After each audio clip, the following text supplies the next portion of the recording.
Nurdin SPOG MKes sebagai dosen tetap Fakultas Kedokteran dan Ilmu Kesehatan Universitas Muhammadiyah Makassar. Saat ini saya akan membuat video mengenai asuhan antenatal atau antenatal care yang masuk dalam blok CSL 5 atau Clinical Skill Lab 5. Adapun CSL 5 ini disajikan pada semester 7 dengan bobot SKS 4 SKS dan berlangsung selama 7 minggu. Adapun CPL atau capaian pembelajaran lulusan yang dibebankan kepada mata kuliah berupa CPL 1 itu melakukan komunikasi efektif kepada pasien, anggota keluarga, masyarakat, kolega, dan profesi lain. CPL 2 melakukan prosedur klinis masalah kesehatan individu berdasarkan landasan ilmiah, keselamatan pasien, dan prinsip Islam. CPL 3 mengelola kesehatan individu dan masyarakat berdasarkan landasan ilmiah, keselamatan pasien, dan prinsip Islami secara komprehensif dan berkesinambungan. Adapun capaian pembelajaran mata kuliah yaitu CPMK 1 mampu melakukan keterampilan analisis kasus obstetri, ginekologi, tumbuh kembang, serta onkologi sesuai dengan teori, prinsip, indikasi, langkah-langkah, cara melakukan komplikasi dan pengendalian komplikasi berdasarkan kompetensi dokter umum. CPMK 2 mampu melakukan keterampilan prosedur klinis terkait kasus-kasus obstetri, ginekologi, tumbuh kembang, onkologi, dan kegawat daruratan sesuai dengan kompetensi dokter umum.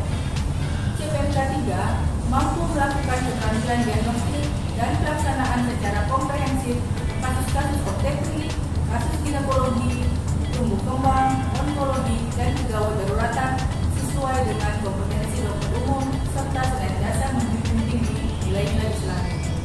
Kuliah ANC merupakan kuliah pendahuluan yang diberikan pada blok mata kuliah CSL 5. Adapun pembelajaran pada CSL 5 ini adalah pembelajaran keterampilan klinik yang berisi tentang teknik analisis, pemeriksaan fisik, prosedur klinik, sistem terkait. Mahasiswa diharapkan mampu menjelaskan dan mendemonstrasikan prosedur analisis, pemeriksaan fisik, prosedur klinik, diagnosis, dan penata laksanaan blok reproduksi, siklus hidup, onkologi, dan traumatologi secara sistematis yang dapat digunakan dalam praktik kedokteran.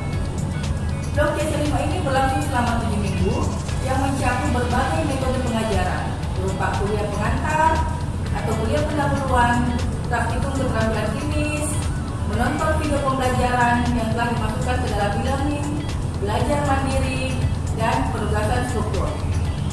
Sebelum memulai praktikum klinis di setiap blok, mahasiswa akan diberikan kuis untuk mengetahui sejauh mana pemahaman mahasiswa terhadap keterampilan klinis yang akan dipraktikumkan. Ujian dilaksanakan dengan metode OSCE atau Objective Structure Clinical Examination tiap selesai beberapa keterampilan dalam satu blok. Dan jika ada mahasiswa yang tidak lulus, maka akan diberikan kesempatan untuk remedial sebanyak 1 kali. Adapun bahan-bahan kajian atau topik yang diajarkan selama CSL 5 ini berupa kuliah pendahuluan, salah satunya yang akan saya bawakan nanti berupa asuhan antenatal, teknik analisis pemeriksaan obstetri, pemeriksaan ginekologi, pencabutan dan pemasangan AKDR, perawatan metegang murung, manajemen ASI dan laktasi, KPSP, skor balak, pap smear, inspeksi beskol asam asetat, pemeriksaan payudara, teknik pemeriksaan kelenjar bipolar, resusitasi neonatus, resusitasi bayi dan anak, penata laksanaan fraktur, stabilisasi dan transportasi pasien, pengelolaan jalan nafas, pemberian bantuan nafas, hipotirotomi, laparotomi, MJP, dan teknik kanulasi vena perifer.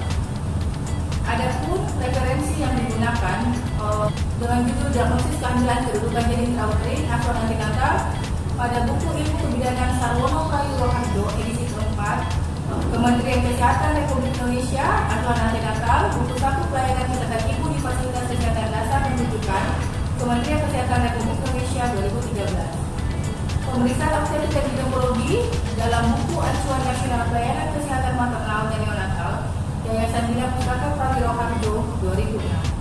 Cunningham pada Normal Labor Williams Obstetric 25 edition 2018. Pemeriksaan ANC, panduan keterampilan klinis bagi dokter umum di fasilitas kesehatan primer diterbitkan oleh Ikatan Dokter Indonesia edisi 1 tahun 2017.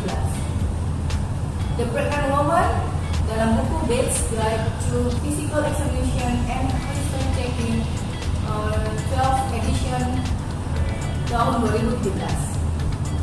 Dan Obstetric History and Examination dalam buku Obstetric by 10 Teachers 20 edition terbit tahun 2017. Koordinator Blok CS5 adalah saya sendiri, Dr. Rofiana Sahabudin, SPOG MKes. Adapun mata kuliah prasyarat yang dimasukkan dalam Blok CS5 adalah Blok Reproduksi, Blok Siklus Hidup, Blok Onkologi, dan Blok Traumatologi.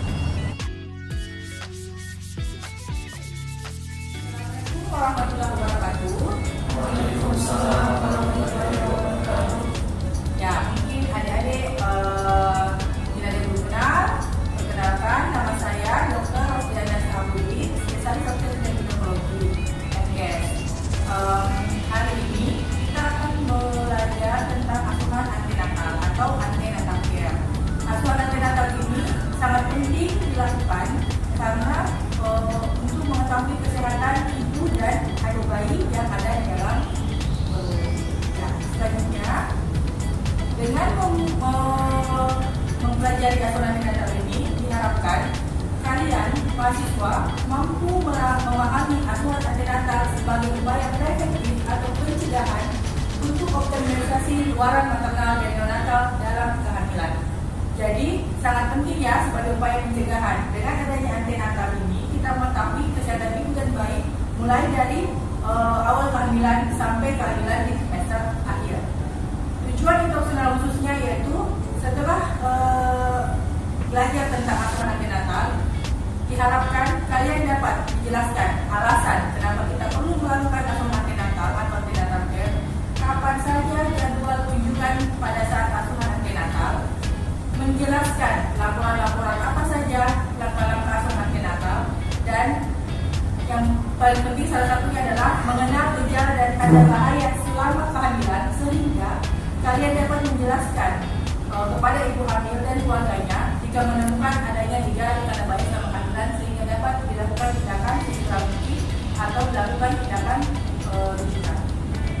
Sistem penilaian resiko itu tidak dapat diprediksi apakah ibu hamil akan bermasalah selama kehamilannya. Jadi asuhan antenatal ini merupakan cara penting untuk memonitor ya keadaan ibu dan janin yang dikandung. Next. Alasan penting, kenapa sih kita lakukan asuhan anak? Menciptakan kondisi yang nyaman, kondisi yang baik antara petugas dan klien, ya, sehingga memberikan rasa aman, rasa percaya sama ibu hamil, rasa nyaman sehingga ibunya ingin rajin memeriksakan kehamilannya, mengupayakan terwujudnya kondisi terbaik bagi ibu dan bayi yang dikandungnya. Ya, tadi saya sudah bilang bahwa ini adalah asuhan antenatal itu merupakan usaha preventif ya. Jadi kita berharap kondisi yang terbaik bagi ibu dan janinnya mulai dari awal kehamilan sampai ibu melahirkan ya. Memperoleh informasi dasar tentang kesehatan ibu dan kehamilannya ya. Mengidentifikasi dan menata laksana kehamilan risiko tinggi. Nah, semua kehamilan berisiko ya. Semua kehamilan berisiko karena bisa muncul penyakit-penyakit yang tadinya tidak ada pada saat hamil bisa muncul pada saat hamil. Memberikan pendidikan kesehatan yang diperlukan dalam menjaga kualitas kehamilan dan perawatan bayi.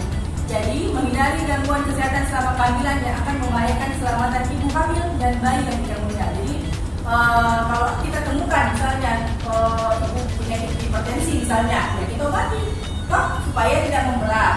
Penyakit gula, ya dirujuk atau sebaiknya dirujuk ke konsultasi ke dokter spesialis penyakit dalam misalnya. Kalau ada hipertensi ya dirujuk ke spesialis obstetrik, ginekologi. Ada asma misalnya dalam kehamilan, ada penyakit jantung tiba-tiba dalam kehamilan ya. Semua itu butuh penanganan yang lebih intensif ya. Oke, next. Tujuannya tadi postal. Jadi jadwal kunjungan asuhan antenatal di Indonesia itu minimal 4 kali. Minimal. Kapan itu? Trimester pertama 1 kali, trimester kedua 1 kali, trimester ketiga 2 kali. Kalau di Indonesia itu minimal. Boleh lebih dong? Boleh. Boleh tiap bulan? Boleh. Apalagi kalau ada faktor risiko yang tinggi tadi, misalnya kayak tadi, punya hipertensi, ibunya ada penyakit lainnya, misalnya. Siapa tahu dia tinggi dalam kehamilan, bisa jadi tak? Siapa tahu dia tiba-tiba DM dalam kehamilan, bisa jadi. Semuanya. Jadi kalau ada faktor risiko yang bisa membahayakan, berpotensi untuk membahayakan, itu bisa mulai kontrolnya, ya. Itu bila kehamilan resiko tinggi, jadwal kunjungannya lebih sering. Selama melakukan kunjungan antenatal, ibu hamil akan mendapatkan serangkaian pelayanan terkait. Jadi mulai dari pemeriksaan tinggi badan, berat badan, tanda vital, ya, semua pemeriksaan lab, darah, triple eliminasi, dan lain-lain. Keadaan ibu, kesehatan ibu, janinnya, ya. Next. Nah, kalau pasien datang ke kita untuk periksa hamil, apa yang harus minimal kita harus lakukan? Kita dipandu untuk harus 7T, ya. Jadi apa yang tadi saya sudah singgung, timbang berat badan. Jangan lupa timbang berat badannya, ya. Jangan lupa selalu ukur tekanan darah. Ini penting. Jangan bilang penting sekali tekanan darah karena hipertensi itu bisa muncul pada ibu hamil walaupun sebelumnya tidak menderita hipertensi. Pernah tidak dengar? Kenapa pada saat hamil dia baru hipertensi? Sebelum hamil tidak pernah. Ada juga yang hipertensi munculnya di trimester awal, ada yang muncul di trimester kedua, ada yang muncul di trimester ketiga, bahkan dia muncul di akhir-akhir menjelang persalinan. Nah, begitu ya. Jadi tetap bikin tensi tekanan darah. Jangan lupa kalau pasien datang untuk periksa hamil, ukur tensinya, ukur tekanan darah, ukur tinggi fundus T-nya, tinggi fundus uteri, ya, tinggi fundus uterinya. Terus pemberian imunisasi TT, tetanus toxoid, ya, tetanus toxoid. Jangan lupa pemberian tablet zat besi.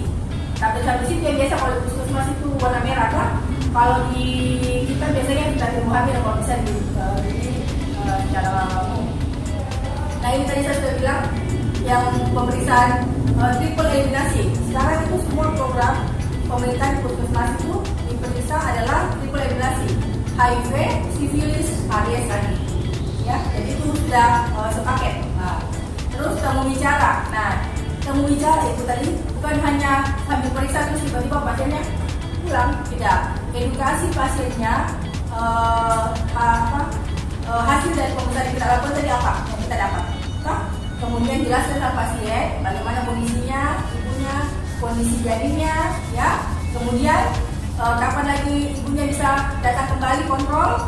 Nah, kalau bisa kita jelaskan juga tentang KB.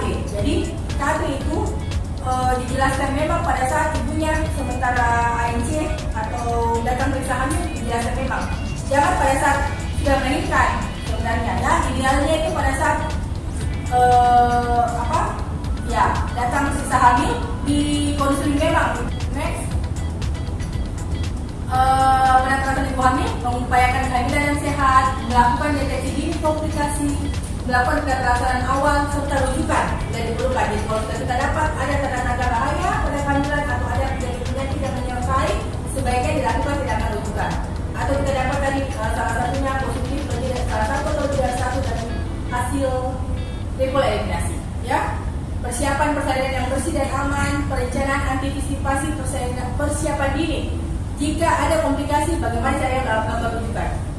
Terus pemberian TTD minimal 1 tablet sehari segera setelah mual hilang. Kalau tidak mual, ya boleh minum, ya. Next, untuk mencegah juga anemia dalam kehamilan, ya. Ya, apa yang kita tanyakan pada kalau kita mau periksa hamil, pasti nih namanya, umur, pekerjaan ibu, ya. Alamatnya di mana, lama menikah, atau keluhannya saat ini. Biasanya sih kalau mau hamil biasanya dari keluhannya, atau keluhannya mulai dirasa kalau mendekati akhir atau mendekati 9 bulan, biasanya itu mulai sakit-sakit perutnya, bagian bawah, ada kontraksi pendahuluan, kontraksi palsu. Berapa lama kita merasa keluhannya itu bisa sakit-sakit belakangnya mungkin, ya. Terus sejak kapan dia alami haid? Jangan lupa haid pertama hari terakhir, HPHT.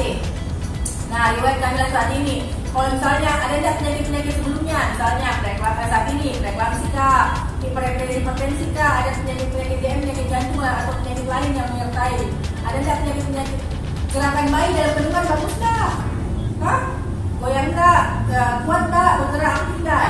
Riwayat penyakit ibu sebelumnya, sebelum hamil, ada nggak menderita penyakit-penyakit ini? Hipertensi, gula kah, jantung kah, asma atau apa yang lain-lain ya? Sebelum terjadi kehamilan, karena kalau sebelumnya dia menderita penyakit-penyakit ini, kemungkinan besar dia akan tetap ada pada saat terjadi kehamilan, ya.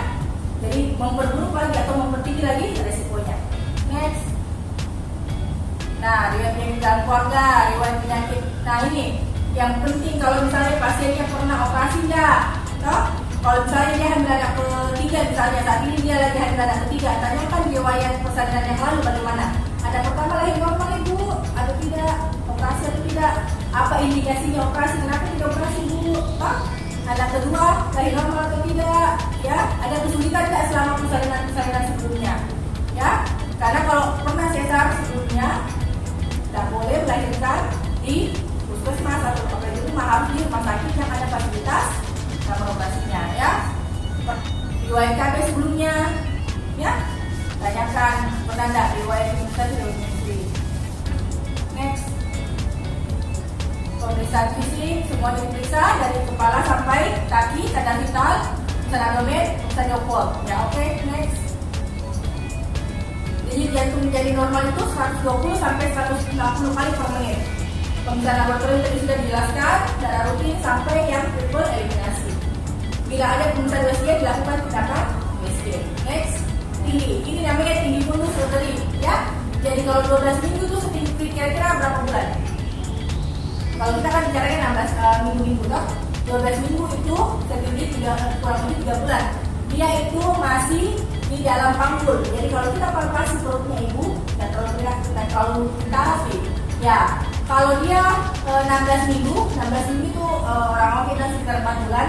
Di antara pertengahan umbilikus dengan SOP. Jadi ini SOP, simplicis osis pubis. Jadi kalau dia berada di sekitar sini tinggi fundusnya, tinggi fundus uterinya itu artinya sekitar 16 minggu, ya. Kalau dia berada di setinggi pusat atau satu jari bawah pusat atau umbilikus itu sekitar 20 minggu, ya. Satu jari di atas umbilikus artinya sekitar 24 minggu atau 6 bulan. Kalau 3 jari atas umbilikus sekitar 28 minggu. Pertengahan antara umbilikus dengan proses sipedeus itu 32 minggu. Ya. Kalau pas-pas proses sipedeus itu 36. Kalau dia sudah aterom itu 37 sampai 42. Dia akan turun lagi, ya. Ini kalau pakai perkiraan, tidak pakai ukuran. Tapi kalau kita pakai kita ukur meteran itu harus diukur kalau sudah melewati umbilikus. Kalau di bawah umbilikus masih bisa tanpa kita ukur. Tapi kalau di atas umbilikus dianjurkan memakai kita ukur atau meteran. Next.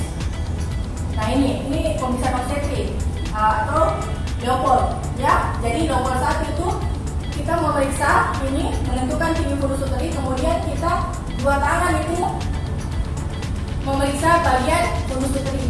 Tujuannya untuk memeriksa bagian janin yang berada di fundus uteri. Nah, sekarang Leopold 2 itu telapak tangan mempalpasi bagian perut kiri dan kanan ibu untuk mengetahui bagian janin yang berada di kiri atau kanan perut ibu. Kalau teraba rata dan memanjang di sebelah kiri, artinya ini puki. Teraba rata dan memanjang di sebelah kanan, artinya puka. Punggung kanan, artinya patokannya adalah ibu. Leopold 3 itu tangan itu seperti huruf C. Bisa menggunakan cuma satu tangan atau tangan kiri kita memfiksasi jadi ini, ya, untuk mengetahui bagian janin yang berada di bagian bawah uterus. Kalau ini Leopold 4 untuk mengetahui seberapa jauh bagian terendah janin masuk ke panggul. Tanda pasti kehamilan dapat diraba dikenal bagian janin, dapat didengar di jantung janin pakai lenek atau pakai dokter, dapat dirasakan gerakan janin, dan paling pasti kalau USG kelihatan ada janin intrauterin. ini yang penting, kasih tahu ibunya kalau misalnya ada tanda-tanda bahaya seperti pendarahan persalinan, pendarahan dari jalan lahir, sakit kepala lebih dari biasa, ya, ditakutkan itu kalau hipertensi tiba-tiba ada tensinya, gangguan penglihatan, misalnya kayak pembengkakan pada wajah, tangan, semuanya badannya, ya, jadi epidosium atau nyembur hati sampai muka, segera datang. Jadi tidak bergerak sebanyak biasanya, ya, itu tanda bahaya. Ada keluar air, rembes, cepat datang, ya. Ya, di mana tempat melahirkan kalau ada risiko dianggap normal sampai normal bisa diputuskan atau ada risiko tadi misalnya harus sebaiknya di rumah sakit yang punya fasilitas yang lengkap. Next. Ya, kalau ada kedaruratan lakukan dulu penata laksanaan awal baru rujuk. Normalnya itu 89 sampai 90% itu kehamilan berlangsung dengan normal, tapi ada sekitar 10 sampai 20% kehamilan dengan penyulit dan bisa berkembang menjadi kehamilan yang patologis. Jadi kenapa kita lakukan ANC? Supaya kita bisa mengetahui atau mengetahui lebih awal sehingga dilakukan penanganan lebih cepat sehingga hasil luaran maternal dan fetal ibu dan anak jadi lebih baik. Nah, ini edukasinya, maka yang bergizi tetap harus ada komposisi yang seimbang, ya, nasi, sayur, lauk, buah, ya, terus perawatan gigi jangan lupa konsumsi juga tablet zat besinya sama kalsium. Next. Oke. Sampai sini ada yang mau bertanya?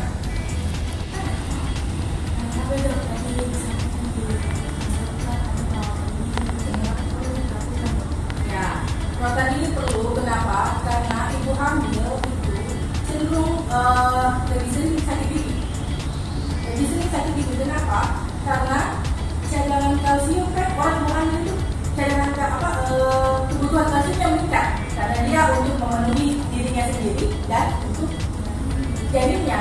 Jadi kalau orang biasanya kurang kalsium gampang keropos gigi, makanya itu biasa ada beberapa ibu hamil yang mengeluhkan bahwa kalau hamil itu sering-sering sakit giginya atau sering gampang lubang giginya atau biasanya gampang copot giginya.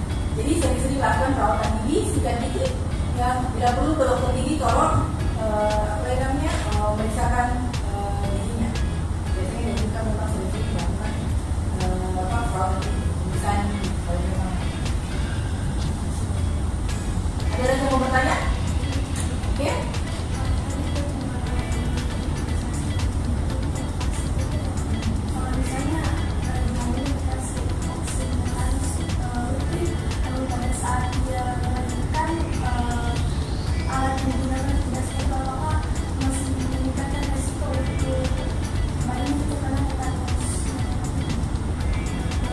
Kalau dia sudah mendapatkan vaksin BCG itu sebanyak 2 kali, tadi kan perlindungannya itu sampai 3 tahun, jadi menurunkan risiko.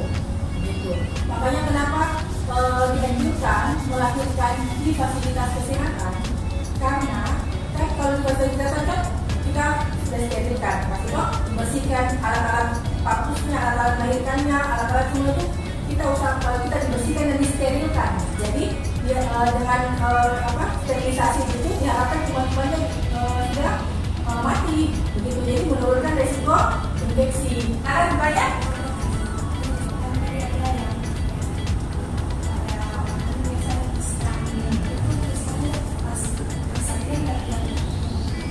Kalau kistanya besar, kistanya kecil dan tidak mengganggu kehamilan, bisa diusahakan normal, nggak boleh pakai. Kecuali kalau misalnya kistanya tambah besar atau dia mengganggu, terputar, ada namanya torsio, terputar. Biasanya itu pada pasien-pasien yang habis daur ulang perutnya. Selama tidak mengganggu, bisa dicoba melahirkan secara vagina normal. Contoh tadi kalau ada kasus-kasus di mana dia misalnya tertungkir, torsio namanya, torsio kista, atau misalnya sangat mengganggu, besar sekali kistanya, bisa dioperasi setelah melahirkan. Ada yang mau tanya lagi? Ya. Tadi tanya jadi pertanyaannya apakah kondisi psikologis ibu hamil mempengaruhi kandungan atau tidak? Sangat. Jadi kondisi ibu hamil itu, kenapa ibu hamil diusahakan harus bahagia, diusahakan harus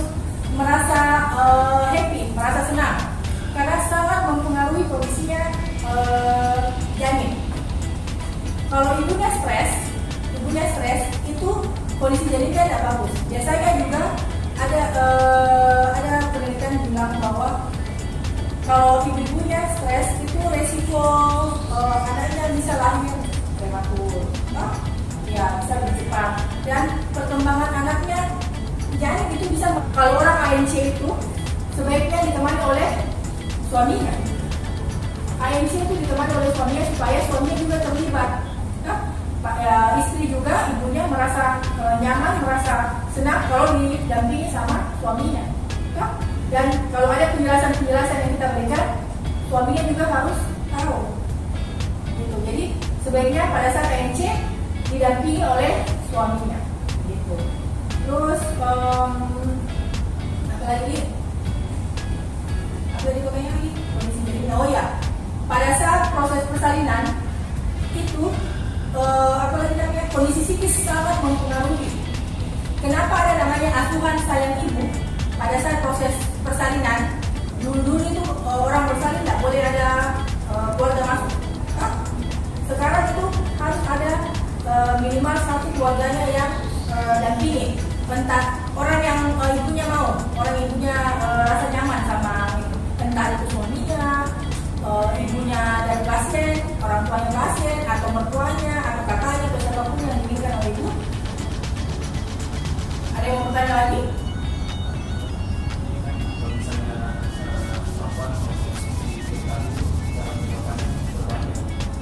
PKB itu kan ada di kandungannya estrogen dan progesteron. Estrogen itu akan penebalan yang terakhir, pertama resikonya. Kedua, bisa menyebabkan resiko terjadinya miscarriage atau apa namanya, payudara. Kalau orang hipertensi tidak boleh pakai PKB. Syaratnya itu di bawah 160. Jadi kalau misalnya orang hipertensi dianjurkan kontrol tekanan darahnya, itu boleh. Karena dia risiko meningkatkan tekanan darah. Jadi biasanya tidak dianjurkan pada pasien-pasien yang hipertensi. Tapi estrogen juga itu dibutuhkan sebenarnya dalam tubuhnya perempuan. Kan pertama untuk perkembangan sel telur, ovulasi. Kedua untuk mengatur siklus haid. Yang ketiga untuk mengencangkan kulit. Maksudnya. Terus yang keempat itu untuk ini membantu pertumbuhan tulang. Gitu. Makanya kenapa orang kalau menopause langsung resiko untuk terjadinya osteoporosis itu cepat karena tidak ada yang jaga, tidak ada yang membantu pembentukan tulang, jadi gampang keropos. Makanya kenapa yang osteoporosis itu lebih banyak kalau sudah menopause lama, lebih dari 10 tahun, dan lebih banyak resiko itu pada perempuan yang gampang terjadi osteoporosis daripada tulang. Makanya itu biasanya di tulang-tulang besar karena jatuh kena tulang paha, atau tulang panggul, dia dulu begini tiba-tiba jatuh. Atau misalnya dia ditahan tangannya, gitu. Biasanya tulang-tulang besar. Kalau misalnya ada yang tanya lagi? Oke, sampai sini dan ini ya. Kalau dulu kita tutup kuliah hari ini. Terima kasih kepada adik-adik. Assalamualaikum warahmatullahi wabarakatuh. Waalaikumsalam warahmatullahi wabarakatuh.